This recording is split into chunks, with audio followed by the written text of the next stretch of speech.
Changing your phone number on Stripe is a straightforward process. Follow these steps to update your contact information. Step 1. Log into your Stripe account. Visit the Stripe website and log in using your credentials. Ensure you have access to the account for which you want to change the phone number. Step 2. Navigate to account settings. Once logged in, locate the account settings.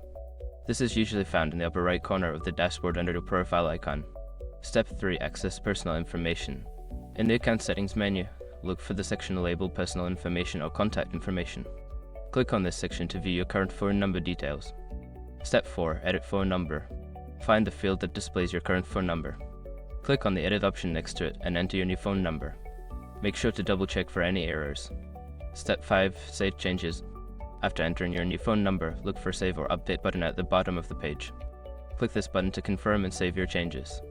Once you have completed these steps, your phone number on Stripe will be updated. Always ensure that your contact information is current to receive important notifications.